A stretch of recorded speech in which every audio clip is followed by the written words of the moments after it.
Assalamualaikum warahmatullahi wabarakatuh. Perkenalkan, nama saya Alda Puspitasari. Saya dari kelas MN17G. Di sini saya akan menjelaskan tentang manajemen pemasaran global, yaitu globalisasi menuntut setiap negara terlibat dalam pasar internasional atau pasar global, international market. Di pasar global, produk suatu negara bisa dengan mudah ditawarkan dan masuk ke negara lain. Begitu juga dengan permintaan suatu negara yang terkadang tidak dapat dipenuhi langsung oleh negara itu sendiri. Bisa dipenuhi, tetapi bisa dipenuhi oleh negara lain. Profil perusahaan Toyota. Industri yang itu adalah otomotif, didirikan pada tahun 1909. Mereknya ada 128 merek. Kantor pusatnya adalah Toyota Prefecture Aichi, Jepang. Situs webnya itu https://global.toyota.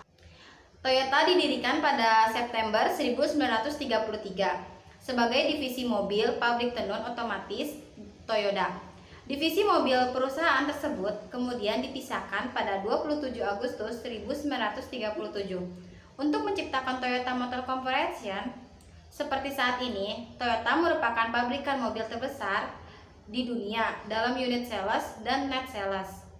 Pabrikan terbesar di Jepang ini menghasilkan 8,8 sampai 8,5 juta unit mobil di seluruh dunia tiap tahunnya.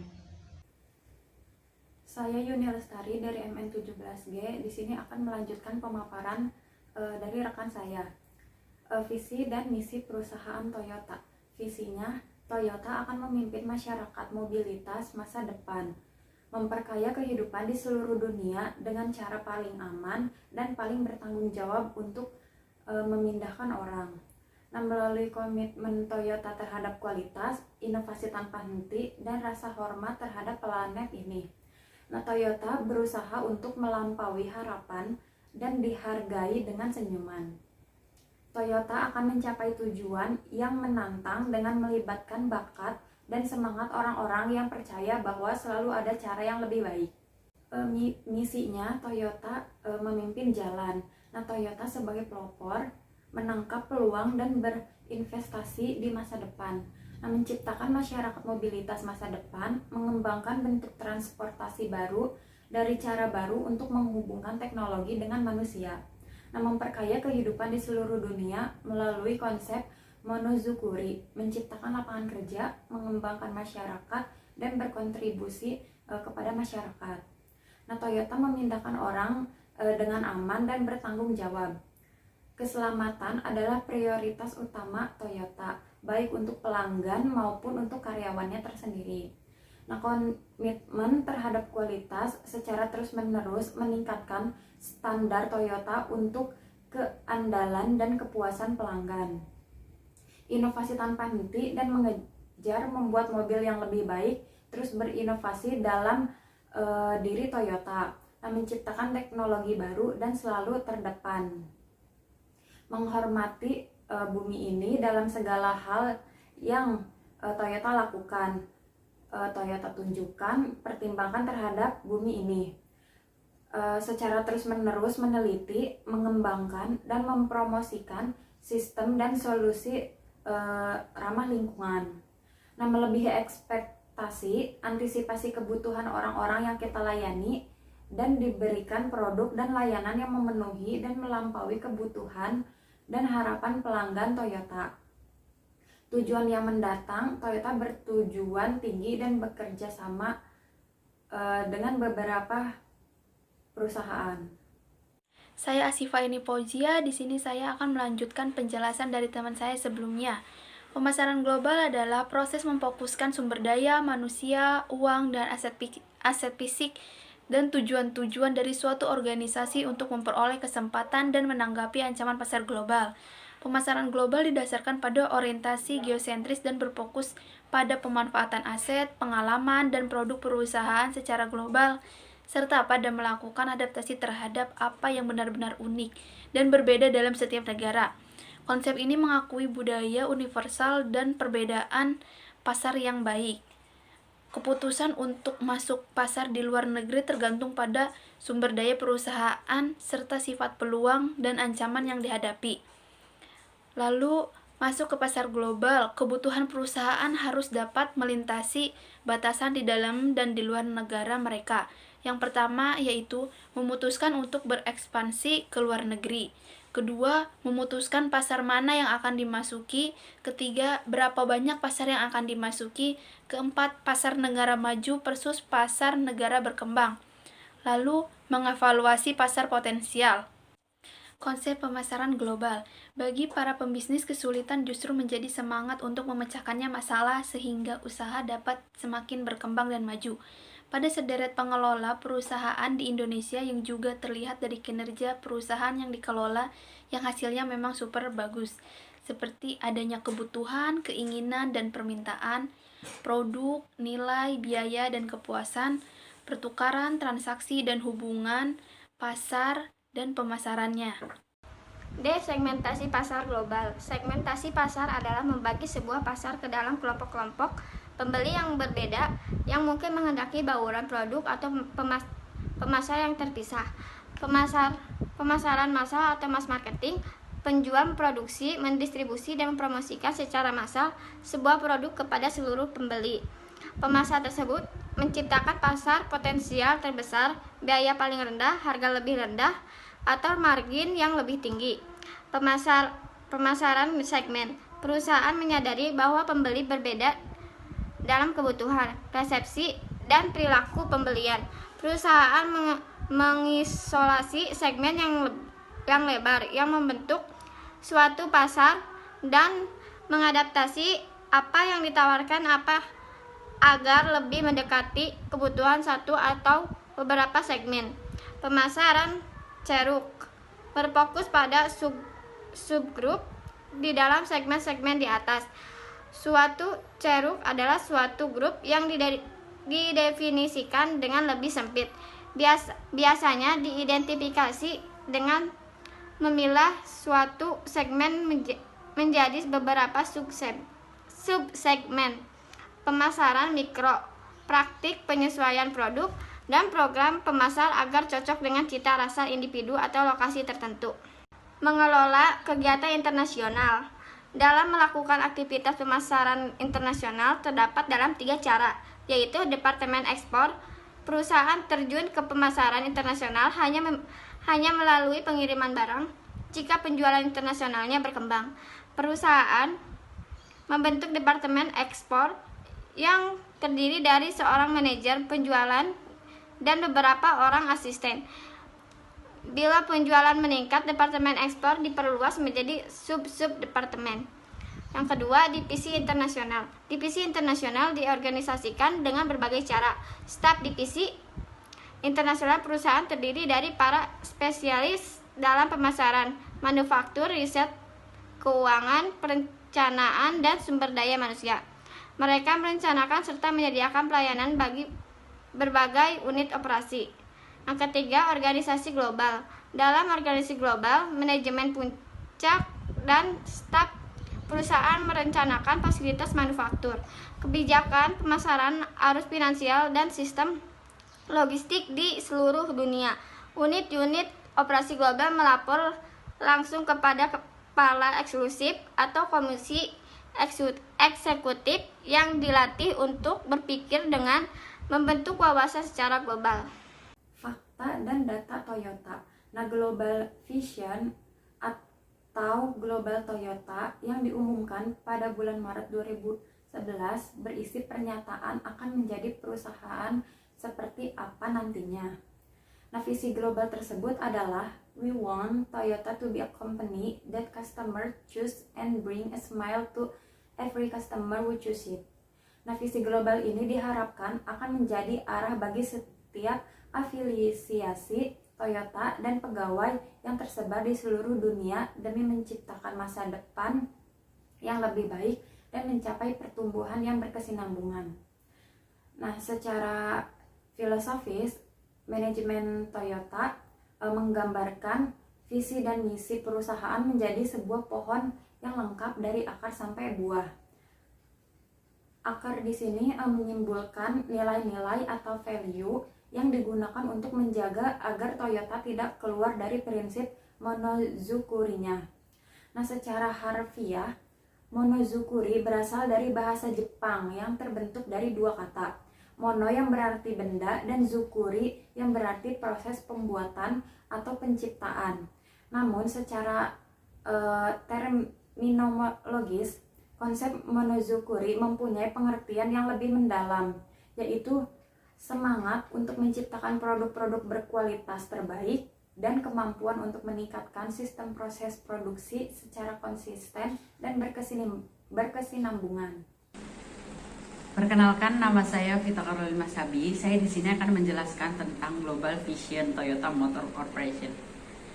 Global Vision Toyota Motor Corporation dijabarkan ke dalam Regional Mission. Regional Mission berarti misi yang dimiliki dan dikembangkan oleh setiap afiliasi Toyota Motor Corporation yang tersebar ke berbagai region atau wilayah di dunia. Contoh Regional Mission ini adalah pernyataan dari Toyota Astra Motor Indonesia, itu sebagai berikut. Yang pertama, secara berkesinambungan, Toyota menyediakan produk dan jasa yang berkualitas tinggi serta memenuhi kebutuhan pelanggan melalui program pemasaran yang terbaik. Yang kedua, mengembangkan karyawan yang berkompeten dengan menciptakan lingkungan kerja yang baik untuk mendukung tercapainya kepuasan pelanggan. Yang ketiga, memperkuat kolaborasi dengan produsen, dealer utama dan dealer-dealer melalui komunikasi dan kerjasama yang lebih baik. Yang keempat, untuk mengembangkan operasi perusahaan yang sehat dan dalam berbagai aspek, misalnya pemenuhan peraturan lingkungan dan lain-lain. Selain strategi bisnis untuk memaksimalkan profit, Toyota Motor Corporation juga telah mengembangkan CSR Policy sebagai bentuk concern Toyota Motor Corporation pada lingkungannya. Terdapat 6 poin utama CSR Policy Toyota Motor Corporation yang dikembangkan di tahun 2012. Sampel afiliasi Toyota Motor Corporation yang kami ambil di sini adalah afiliasi wilayah region Eropa. Adapun keenam tujuan tersebut adalah over 10% of sales of our Europe are hybrids, safety of our part center continue improve by 33%. Toyota and Lexus offer a range of 8. Perkenalkan, saya Windy Nabila dari kelas MN17G. Saya di sini akan memaparkan beberapa isi dari slide yang akan diulas. Yang pertama, berikut ini kami sajikan beberapa SEOT yang penting yang dimiliki dan atau dihadapi Toyota Motor Corporation dalam menjalankan bisnisnya saat ini.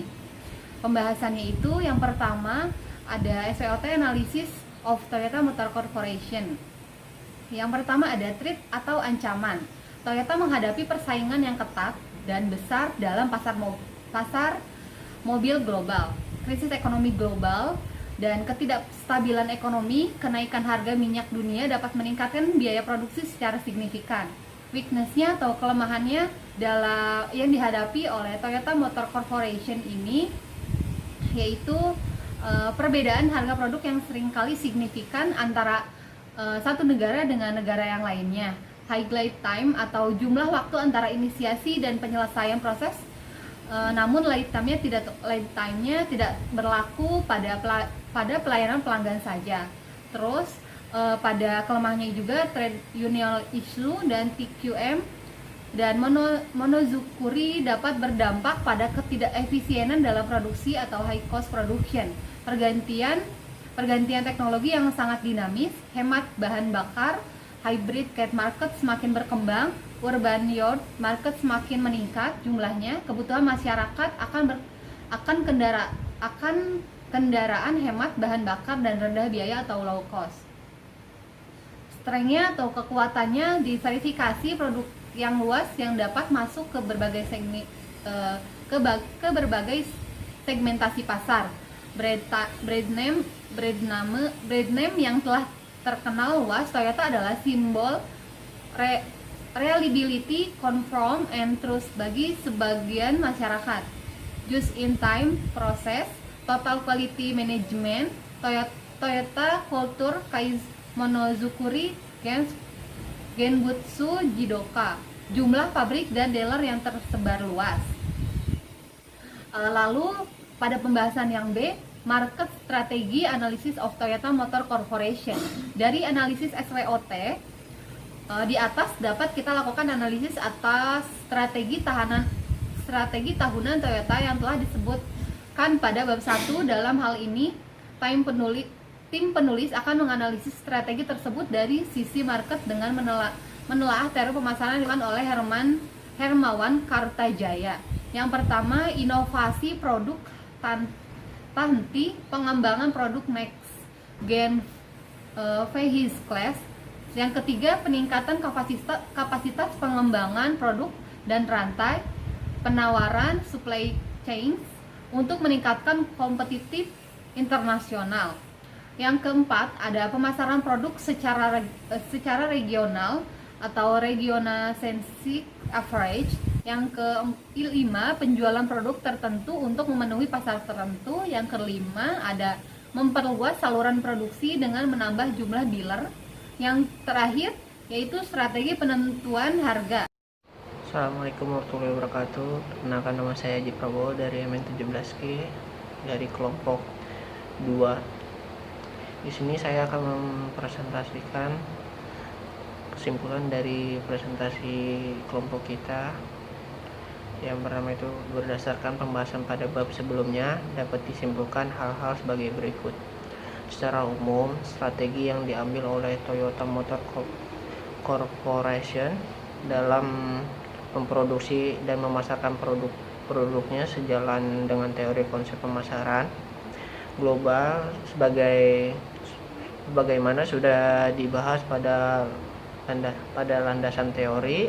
Strategi pemasaran yang diimplementasikan oleh Toyota Motor Corporation memiliki cakupan yang lebih kompleks daripada teori segmentasi pasar global. Dalam hal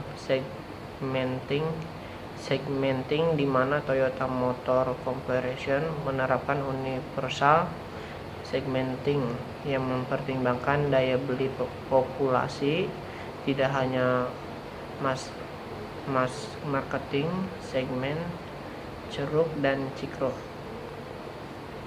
mikro.